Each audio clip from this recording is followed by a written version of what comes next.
안녕하세요. 강동 고수에듀 민표당입니다. 오늘은 배재고등학교 2학년 겨울방학 정규 수업에 대해서 간단하게 안내드리고자 이렇게 영상을 촬영하게 됐습니다.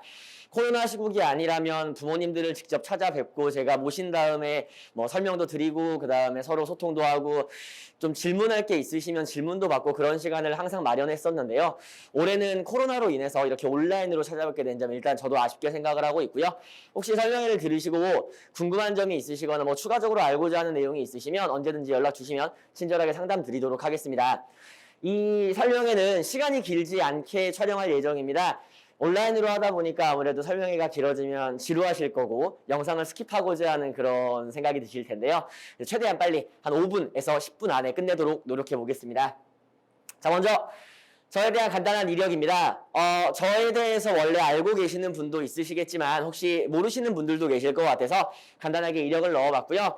그리고 이제 특이한 이력으로는 저는 원래 고등학교 교사로 재직을 하다가 현재는 이렇게 학원에서 일하게 된 지 3년 정도 되었습니다. 바로 넘어가겠습니다. 자, 먼저 이거는 배재고등학교 3년에 대한 전체적인 전반적인 어떤 커리큘럼에 대한 내용인데요. 일단 저의 수업에 대한 특징들, 저의 커리큘럼에 대한 특징들을 전부 모아가지고 한 번에 넣어봤습니다. 그래서 아마 1학년 때, 그러니까 지금 이제 2학년으로 올라가는 거니까 2학년으로 지칭을 하겠습니다. 지금 현재 1학년들은. 그래서 작년에, 그러니까 처음에 예비고1로 올라왔을 때 면접 특강이라든지 자소서 특강, PPST, 그리고 여름방학 때 문법 특강 같은 특강들을 진행해 왔고요. 그 다음에 수업 이외에는 수행평가라든지 생기부 관련 사항들을 도와주고 있습니다. 하지만 올해는 이런 수행평가나 생기부 관련 사항들이 아무래도 학교에서 코로나로 인해 많이 줄었기 때문에 별로 문의가 없었던 건 사실인데요. 내년쯤 이제 생기부에 관련된 사항들이 아마 올해 못했던 걸 한 번에 모아서 할 것 같습니다. 그렇게 되면 제가 이렇게 생기부 관련 사항들 전부 다 하나하나 도와주도록 노력을 하겠습니다. 그리고 내신과 수능 대비, 이건 뒤에서 자세하게 말씀을 드릴 거고, 오늘 설명회는 정규 수업에 대한 설명이기 때문에 수능 대비에 대한 설명을 중심으로 드리도록 하겠습니다. 자, 마지막으로 체계적인 관리인데, 저는 아까 말씀드렸다시피 전직 교사로서의 어떤 경험이 있기 때문에 여기 아까 말씀드렸던 수업의 지도사항이라든지 이런 것들도 나름대로 전문성을 가지고 있다고 자부하고 있습니다. 그래서 전직 교사로서의 경험을 살려서 열심히 지도를 하고 있고요. 그 다음에 이따 또 말씀드리겠지만 저와 함께 일하시는 그 조교쌤들 혹은 담임쌤들이 계시는데 이분들은 전부 다 국어교육 전공자로만 구성되어 있습니다. 그래서 흔한 그냥 아무 전공이나 이렇게 하고 있는 그런 알바들과는 일하지 않는다는 점 다시 한번 강조드리고 싶습니다. 자, 먼저 말씀을 드리자면 왜 민표당인가 이렇게 오글거리는 제목을 좀 잡아봤는데요. 오글거리더라도 설명이니까 저에 대해서 어필을 하기 위해서 최대한 참고 한번 설명을 드려보겠습니다. 자, 현재 배재고 국어에서는 당연히 아시고 계실 거라고 믿는데 전 지역에서 압도적으로 제가 1타라고 자부할 수 있고요. 그 다음에 저는 학원에서 지금 저희 학원 같은 경우에는 대략이 아니고 전체로 13개 정도의 학교를 수업하고 있습니다. 광동뿐만이 아니고 저쪽에 이제 하남미사 쪽까지 포함해서 13개 정도의 학교, 즉 강동이나 하남 쪽에 있는 거의 대부분의 학교를 전부 다 수업하고 있는데 보통 선생님들께서 한 분께서 3학교, 많으면 4학교, 정말 많으면 6개 학교까지 맞는 경우들이 있습니다. 하지만 저는 1, 2, 3학년 오직 배재고만 수업한다는 점 강조드리고 싶고요. 그리고 수업에 대해서 아마 들어보신 분들은 아시겠지만 이제 학생들이 집에 가서 아마 얘기를 많이 해줄 거예요. 그러면 아마 재미있다라는 얘기도 많이 들으실 거고요. 그리고 이제 재미만 있으면 안 되겠죠. 당연히 시험적으로 수능이든 내신이든 간에 빈틈없이 내실 있는 수업을 지향하고 있습니다. 그래서 제가 지향하는 바는 여기 나와 있는 것처럼 정확하고 효율적인 수업, 정확하고 효율적으로 수업하고 그 외에 이제 학생들이 다른 공부를 할 수 있는 시간을 확보해 주는 거, 국어 시험만이 중요한 게 아니기 때문에 다른 시험도 공부할 수 있는 시간을 확보해 주는 그런 수업을 지향하고 있습니다. 네, 그리고 아까 말씀드렸던 전직 교사 출신이라서 나름대로 노하우가 많이 쌓여 있고요. 그리고 완벽한 팀플레이. 이것도 제가 이제 항상 자부심을 느끼는 부분인데 아까 말씀드린 그 조교들 혹은 저와 함께 일하는 담임교사 선생님께서는 모두 다 전공자로만 구성되어 있습니다. 그래서 면접도 철저하게 보고 있고요. 학원에서 따로 고용하는 그런 선생님들이 아니고 제가 개인적으로 저와 함께 일하시는 분들이기 때문에 실제로 제가 월급도 드리고 있고요. 그래서 저와 개인적으로 일을 하고 있기 때문에 제가 이렇게 아주 그 심층의 면접을 봐서 뽑은 그런 전공자 그리고 전문가들로만 구성되어 있습니다.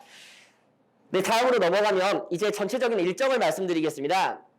일정은 지금 보시는 것과 같이 목요일과 토요일과 일요일 이렇게 3개 반이 구성이 되어 있고요. 총 4개 반이죠. 이따 시간표는 자세하게 말씀을 드릴 텐데, 자, 먼저 여기 1번, 2번, 3번으로 적혀 있는 거, 이게 글씨가 잘 보이실지 모르겠네요. 1번, 2번, 3번으로 적혀 있는 이런 것들은 전부 다 이제 우리가 그 교재에서 앞으로 방학 동안에 나가게 될 1교시, 2교시, 3교시에 대한 진도입니다. 그래서 이거는 대략적인 진도를 잡아놓은 것이긴 하지만 일단 제가 강조하고자 하는 영역은 시나 소설 같은 문학 쪽을 강조하고 싶습니다. 이제 학부모님들께서 가장 많이 궁금해하시는 부분이 2학년 올라가는데 국어에서 어떤 것부터 해야 될까요? 이런 질문을 가장 많이 해주시는데요. 제가 지향하는 바는 일단 2학년 1학기까지, 즉 올해 겨울방학 그리고 내년 1학기까지 해서 내년에 올라가면 이제 학교에서 문학 수업을 듣게 될 겁니다. 과목 자체가 문학으로 바뀌는데요. 그때까지 해서 문학을 완벽하게 끝내는 거, 이걸 지향점으로 잡고 있습니다. 2학년 1학기 때까지 문학을 완벽하게 끝내준다면 그 다음 남아있는 1년 반 동안 비문학에 집중적으로 공부를 해서 그때 성적을 쫙 끌어올릴 수 있는 이런 탄탄한 기반을 마련하는 게 이번 겨울방학의 목표입니다. 따라서 지난번 여름방학 때도 마찬가지였지만 이번 겨울방학 때도 마찬가지로 문학에 조금 더 힘을 줘서 수업을 할 생각입니다. 지금 보시면은 1교시에는 비문학을 하나를 하게 될 거고요. 2교시와 3교시에는 문학을 집중적으로 수업할 수 있도록 이렇게 3개월 동안 일정을 짜 보았습니다. 자, 따라서 학생들에게 항상 첫 시간에 강조하는 거지만 문학이 먼저 잡혀 있다면 그 외에 비문학은 차근차근 밟아가는 과정이라고 생각하시면 될 것 같습니다. 하지만 아무리 비문학을 잘하는 학생이어도 문학에서 한두 개를 틀린다. 그러면 수능 점수가 잘 나오는 건 불가능합니다. 따라서 문학을 기본적으로 100점 맞는다. 무조건 다 맞는다. 당연히 다 맞는 게 중요한 게 아니겠죠. 시간 내에 무조건 문제당 1분 안에 풀어서 다 맞추겠다라는 마인드로 이번 겨울방학 때 문학을 완성시킨다라고 생각하시면 될 것 같습니다. 이렇게 문학을 완성시키는 거에 더해서 클리닉이 2가지가 지금 준비되어 있는데요. 클리닉 시간이 화, 수, 목, 금으로 나누어져 있고요. 뭐 뒤에 나오겠지만 시간이 많지 않기 때문에 지금 미리 설명을 드리도록 하겠습니다. 클리닉은 어떤 식으로 진행이 되느냐? 클리닉은 제가 직접 수업을 할 겁니다. 그래서 방학 동안에 2학년들은 방학 동안에 반을 2개로 쪼개어서 한 반은 문법반, 한 반은 화작반으로 쪼갤 예정입니다. 자기가 아직 선택 과목을 명확하게 확실하게 정하지 못한 학생들도 있겠지만 일반적으로 지금쯤 배웠으면은 나는 무슨 걸 선택하겠다, 어떤 걸 선택하겠다 라는 게 대략적으로 잡혀 있을 텐데요. 혹시 그게 잡혀 있지 않은 학생들은 2가지 수업을 모두 들어보면서 자기에게 맞는 걸 찾을 수 있도록, 그래서 화작과 문법을 나누어서 제가 직접 수업할 예정입니다. 수업 시간은 약 1시간 정도고요. 전체 클리닉 시간은 약 1시간 반에서 2시간이 될 겁니다. 왜냐면 중간에 문제풀이 시간도 있을 거고 더해서 뭐 숙제 검사를 한다든지 이런 여러 가지 절차들이 있기 때문에 클리닉 시간은 1시간 반에서 2시간, 그리고 제가 직접 수업하는 시간은 약 1시간 정도로 생각하시면 될 것 같습니다. 그래서 이번 방학 때는 결론적으로 말씀드리자면 지금 아마 느낌이 오신 분들도 있을 텐데요. 여기 나와 있는 현대시, 고전소설을 포함한 문학들, 그리고 클리닉 시간에 행해지는 문법이나 혹은 화작, 이런 비문학 외의 다른 모든 영역들을 전부 다 100점 맞는다. 무조건 문제당 1분 내에 다 맞춘다라는 걸 목표로 해서 이런 클리닉을 준비를 했습니다. 그래서 이번 겨울방학 때 만약에 자기가 비문학을 빼고 다른 모든 과목들, 다른 모든 영역들을 1분의 시간 안에 모두 다 맞추는 실력이 갖춰진다라고 하면 앞으로 국어 성적은 절대 걱정 없을 거라고 확신할 수 있습니다. 네, 이해되셨을 거라고 믿고요.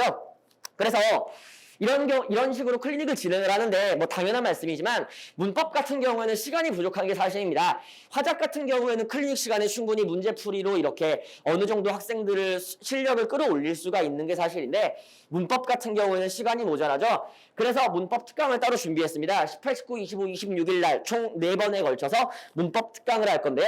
문법을 선택하겠다라고 확정을 지은 학생들은 클리닉만으로 부족할 가능성이 높습니다. 따라서 문법 특강을 수강하시는 걸 추천을 드리겠습니다. 자, 이때 하는 문법 특강은 여름방학 때 했던 문법 특강, 지금 제 유튜브, 제 채널 유튜브에 공짜로 볼 수 있게 올려져 있는데요. 이 문법 특강과 다르게 비공개 수업이고요. 더해서 그 여름방학과는 다르게 여름방학은 철저하게 개념 위주였다면 이번 특강은 문제풀이를 섞어서 진행하는 그런 특강이 될 예정입니다. 자, 그래서 시간이 저희가 많지 않아서 저에게 지금 할당된 시간이 10분도 안 되기 때문에 여기 나와 있는 표를 보면서 전체적인 일단 이야기는 설명을 드렸습니다. 이거에 대한 구체적인 것들, 추가적으로 설명드릴 것들만 몇 가지 더 얹어드리고 마무리 짓도록 하겠습니다. 다음으로 넘어가면 2월도 이런 식으로 일정이 쭉 짜여 있고요. 지금 내신이 언제 들어갈지 아무도 모르는 상황이기 때문에 일단 3월까지 잡아놨는데 보통은 3월 첫째 주나 둘째 주 늦으면 셋째 주 정도에 내신이 들어가는 게 일반적이라서요. 일단 여기까지만 잡았습니다. 하지만 만약에 내신이 미루어진다라고 하면 이 다음까지도 당연히 그 커리큘럼은 전부 다 나와 있다는 점 일단 알아두시면 좋을 것 같습니다. 네, 그리고 시간표입니다. 시간표는 아까 말씀드렸던 것처럼 목요일, 토요일, 일요일 총 4번의 수업이 있는데 이 수업 시간은 1학년 때 내신했던 시간과 완전히 동일합니다. 따라서 2학년들은 올라갈 때 혼란스러울 이유가 없고요. 그냥 원래 들었던 시간에 그대로 올라간다거나 아니면 뭐 새롭게 수업을 들으시는 분들 같은 경우에는 시간을 찾아가지고 들어주시면 감사할 것 같습니다. 아, 여기 잠깐 오류가 있네요. 고등학교 2학년 수업은 4시 반부터 7시 반까지입니다. 이건 제가 잘못 적은 걸로 죄송합니다. 4시 반부터 7시 반까지가 목요일 수업입니다. 요거 하나 정정해 드리도록 하겠습니다. 나머지 시간들은 지금 제대로 나와 있으니까요. 요 시간만 좀 유의해 주시면 될 것 같습니다. 네, 다음으로 넘어가면 특강에 대한 건데요. 뭐 자세하게 설명드리지는 않을 거고요. 아까 말씀드렸다시피 시간은 일단 확정이 되어 있고요. 아까 말씀드린 것처럼 언어와 매체 선택 학생을 위한 최고의 선택이라고 잡으려고요. 그 다음에 고전 문법부터 현대 문법까지 문법의 전 영역을 완벽하게 대비할 수 있도록 그렇게 지금 커리큘럼을 짜놨습니다. 그리고 제 특강 같은 경우에는 뭐 항상 그랬던 것처럼 배제고 학생들만 수강을 들을 수업을 들을 수 있도록 그렇게 구성이 되어 있고 그 다음에 이 수업을 할 때 단순하게 그냥 뭐 수능에 대한 대비가 당연히 맞는 건데요. 이걸 넘어서 이제 배제고 같은 경우에는 아시다시피 매 내신 시험마다 문법이 출제가 되고 있습니다. 이번 시험 같은 경우에도 모의고사에 들어가 있는 문법이 약 두어 문제가 출제가 됐었는데요. 그런 것처럼 배제고 시험에 최적화되어 있는 그렇게 내신까지 대비할 수 있는 문법 특강을 준비하고 있습니다. 네, 다음으로 넘어가면 정규 수업에 대한 설명입니다. 자, 일단 정규 수업은 총 4가지로 구성되어 있는데요. 이 정규 수업에 대한 어떤 진행 방식은 내신 수업과 거의 동일하다라고 생각을 하시면 되겠습니다. 다만 내용적으로 많은 차이가 있을 테니까 방식 자체는 변화가 없지만 내용적으로 차이가 있으니 내용 위주로 들어주시면 감사하겠습니다. 자, 먼저 방식을 설명을 드리자면 일단 제일 먼저 당연히 주말이나 혹은 목요일날 수업을 하고요. 수업을 한 이후에 시험을 보게 됩니다. 수업 시간에 시험을 보게 되는데 이때 시험 보는 거는 모의고사에 대한 시험을 보게 됩니다. 학생들이 모의고사를 거의 풀어보지 않는 경우가 많기 때문에 학원에 나왔을 때 전 시간에 배웠던 모의고사의 내용들을 바탕으로 해서 모의고사에 대한 것을 다시 한번 시험을 보는 시간, 그런 시간을 갖도록 하겠습니다. 그리고 나서 숙제 검사를 하는데 이 숙제에 대한 것도 저희가 겨울방학 정규뿐만이 아니고 이 수능을 위한 최고의 어떤 숙제 프로그램이 이미 2년 전부터 만들어 놓았기 때문에 이거에 대한 자세한 건 뒤에 가서 설명을 드리도록 하겠습니다. 자, 마지막으로 관리인데요. 이것도 뒤에 가서 자세하게 설명을 드리겠습니다. 자, 먼저 수업이나 숙제 교재에 대해서 말씀을 드리자면 저희 학원은 주간 코스라고 하는 수업 교재를 공통으로 사용하고 있습니다. 물론 이 교재만 사용하는 건 아니고요.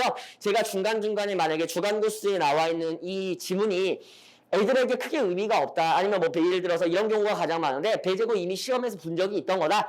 뭐 이런 식으로 해서 그날 수업에 사용하기에 적합한 제재가 아니라고 판단을 하면 언제든지 다른 제재를 가지고 와서 수업을 하기도 합니다. 그래서 일단은 주간 코스를 가지고 쭉 진도를 나가게 될 텐데 이 주간 코스는 단순하게 그냥 올해를 어떻게 넘기고 이런 식으로 만들어진 게 아니고 예비 고1부터 고3 마지막 끝날 때까지 완편되어 있습니다. 3년 동안의 과정이 완벽하게 완편되어 있기 때문에 현재 2학년들이 올라가서 이제 2학년 딱 올라가서 배우는 지금 겨울방학의 난이도에 맞는 이때 배워야 하는 사항들을 정확하게 지금 수록해 놓았다는 점 강조드리고 싶습니다. 그래서 총 3가지로 구성되어 있는데요. 첫 번째 수업편, 두 번째 과제편, 세 번째 어휘편입니다. 수업편 같은 경우에는 모의고사 지문들이 이런 식으로 나와 있고요. 아까 제가 앞에서 말씀드린 커리큘럼도 이 수업편을 바탕으로 해서 만들어졌습니다. 그리고 밑에 보시면 과제편이 나와 있는데 방금 말씀드렸죠? 이 과제편은 저희가 굉장히 자부심을 가지고 있는 저희 학원의 대표적인 컨텐츠라고 할 수 있는데 단순하게 다른 데처럼 그냥 모의고사 문제를 몇 개 넣어놓고 이거 문제 풀어봐 라고 하지 않습니다. 아이들이 가장 어려워하는 건 특히 비문학 지문에 있어서 가장 어려워하는 건 선생님 이거를 풀 때 이러한 사고 과정을 거쳐라고 하시는데 그런 사고 과정은 어떻게 기르는 겁니까? 라는 질문을 가장 많이 합니다. 아마 부모님들도 무슨 말인지 이해가 되실 거예요. 이렇게 하면 공부 잘한다라고 하는데 도대체 그 이렇게를 어떻게 하는 거냐라는 거죠. 그래서 저희 같은 경우에는 이러한 어떤 문제를 풀기 위해 혹은 어떤 지문을 해석하기 위해서 필요한 사고 과정이 있을 겁니다. 그 사고 과정을 따로 문제로 제작하였습니다. 이 문제는 고스국어학원에 계시는 30분 이상의 강동뿐만이 아니고 광진, 잠실 그리고 방이동까지 해서 고스 전 관에 있는 모든 선생님들께서 다 같이 머리를 맞대고 고민하셔가지고 한 문제 한 문제 만들어냈습니다. 그래서 3년 동안 완편되었다고 말씀드렸죠. 이 3년 동안의 주간 고스 안에는 숙제가 이렇게 매 주마다 총 3일치로 해서 대략 30문제 이상이 들어가 있는데 그러면 그 30문제에 대한 문제에는 모두 다 하나씩 미션 문제가 달려 있습니다. 물론 없는 문제도 있습니다. 뭐 예를 들어 어휘 문제 같은 경우에는 미션 문제가 빠져 있는데 그런 극히 예외적인 경우를 제외하고는 모든 문제에는 미션 문제가 달려 있고요. 미션 문제는 결론적으로 말씀드리자면 무엇이냐? 그 문제를 풀기 위한 사고 과정을 문제로 출제하였습니다. 그래서 학생들이 먼저 문제를 풀어본 다음에 자기가 이 문제를 틀렸다 혹은 맞았다고 하더라도 내 사고 과정이 이 문제를 풀기에 적합했는지를 미션 문제로 다시 한번 검토하고 자신의 사고 과정을 흐름을 고쳐나갈 수 있도록 그런 식으로 문제로 제작하였습니다. 자, 다음으로 이제 마지막으로 어휘편인데요. 어휘편은 매주마다 시험을 보고 있고요. 뭐 고등학교 2학년들 같은 경우에도 배제고 학생들 같은 경우에는 그런 경우가 별로 많지는 않은데 어휘가 부족해가지고 시험에서 이렇게 오답 체크를 하는 그런 경우가 간혹 있기 때문에 어휘는 매 주마다 공부를 시키고 시험을 보고 하고 있습니다. 네, 다음으로 넘어가서 이제 관리 프로그램인데 여기서부터는 정말 빠르게 지나가도록 하겠습니다. 그래서 먼저 관리 프로그램에서 기본 학생 관리 왼쪽에 보시는 것처럼 모든 이렇게 학생들에 대한 모든 내용들 매 주마다 수업한 것뿐만이 아니고 그 학생의 어떠한 것들이든 모두 다 기록을 하십니다. 그리고 아까 말씀드렸던 저희 총 4분의 선생님이 계시다고 얘기했는데 그 4분의 선생님께서 하나하나 전부 다 기록을 하시고 이거 가지고 다 같이 공유해서 어떻게 하면 학생들의 성적을 올릴 수 있을지 주기별로 회의를 진행하고 있습니다. 그리고 이런 관리 프로그램을 통해 가지고 기록된 모든 사항들은 당연히 나중에 학생들에게 혹은 학부모님께 전달이 될 거고요. 아마 내신 수업을 들으신 분들께서는 이런 사항들이 매주 문자로 갖고 그 다음에 이것들을 모아가지고 마지막에 학적부, 성적표를 만들어둔 걸 기억하고 있을 텐데요. 그런 식으로 정규 수업 때도 동일하게 진행이 됩니다. 그리고 더 나아가서 이런 사항들을 바탕으로 해서 누적된 기록이 나오겠죠. 누적된 기록이 있으면 그 사항을 바탕으로 해서 이 학생들을 불러다가 개인적으로 면담을 진행하고 있습니다. 그래서 오른쪽에 나와 있는 것처럼 모든 사항들을 전부 다 기록하고 기록된 사항으로 개별 성적표를 발송하고 더 나아가서 모든 관리 자료는 매주 문자로 전송됩니다. 그리고 아까 말씀드린 것처럼 학생들과의 상담 자료로 활용하고 있습니다. 네, 다음으로 넘어가기 전에 한 가지만 더 말씀드리겠습니다. 지금 여기에 안 나와 있는데요. 저 같은 경우에는 여기 나와 있는 이런 기록된 사항들이 있으면 이 기록 사항들이 학생에 대한 어떤 출결사항 이런 것만 기록하는 게 아니고 예를 들어 비문학 문제를 풀게 되거나 문학 문제를 풀었을 때 그 문학이나 비문학에 대한 항목들을 상세하게 나눠 놓습니다. 예를 들어 문학 문제 중에서 현대시 중에서 개념 문제 혹은 문학 문제 중에서 고전 소설 중에서 북이 나와 있는 응용 문제, 비문학 문제 중에서 경제 영역에서 어떠한 문제 이런 식으로 아주 세부적으로 문제를 나누어 놓고요. 그리고 매주마다 학생들이 보는 테스트 그리고 매주마다 학생들이 해오는 숙제 이런 모든 것들 혹은 클리닉 시간에 보는 문제들 이런 모든 문제들을 전부 다 거기에 하나하나 기록해 놓습니다. 이런 기록들이 약 6개월 이상 쌓이게 되면 결국 그 학생이 어떤 영역이 약한지가 명확하게 나오게 됩니다. 통계적으로 나오는 거죠. 통계는 거짓말을 하지 않기 때문에 예를 들어 자기가 문학에 대해서 굉장히 자신이 있는 학생이지만 실제로 성적표를 까보니까 문학에서 특히 고전 소설에서 약한 부분이 드러나는 경우 이런 경우들을 발견을 해서 앞으로 너는 이거가 약하니까 이런 식으로 공부를 해라. 앞으로 3년 동안에 이런 점을 유의해서 공부를 해나가야 네가 수능 볼 때 1등급을 맞을 수 있다. 이런 식으로 조언하는 그런 자료로도 활용하고 있습니다. 네, 다음으로 보시면은 문자인데요. 이건 그냥 빠르게 넘어가겠습니다. 매주마다 이렇게 학생들의 모든 사항들은 문자로 전송되고 있고요. 클리닉 한다고 말씀드렸는데 클리닉도 마찬가지로 모든 사항들 전부 다 클리닉이 끝나고 나면 문자로 발송되고 있습니다. 네, 마지막으로 개별 성적표인데 아, 여기 나와 있었네요. 개별 성적표에. 아까 말씀드린 것처럼 지금 여기 표가 보이시죠? 이 표가 자세히 보시면은 색깔별로 나누어져 있는데요. 이 색깔들이 각각의 영역들입니다. 그리고 이 영역들을 바탕으로 해서 나중에 학생들에 대한 이렇게 상세한 이 학생들의 진로 방향이라든지 아니면 어떤 식으로 공부를 해야 하는지에 대한 그런 공부 방법 같은 거를 성적표로 제시하고 있습니다. 네. 이제 정말 마지막으로 클리닉인데 클리닉은 아까 앞서 설명을 미리 드렸었죠. 그래서 제가 직접 수업을 하게 됐고요. 제가 클리닉 때 수업을 하는 경우는 사실 지금까지 3년 동안 단 한 번 딱 있었는데 한 달 정도 짧게 수업을 해본 적이 있는데 요번에 2학년 올라가는 친구들은 지금 화작과 문법 때문에 굉장히 혼란스러워하는 상황이기 때문에 제가 직접 수업을 하도록 하겠습니다. 그래서 수업을 진행을 하는데 아까 말씀드린 것처럼 문법과 화작을 반을 나누어 가지고 수업을 진행할 테니까요. 이거는 수업이 진행되게 되면 그때 다시 한번 안내 문자를 발송드리도록 하겠습니다.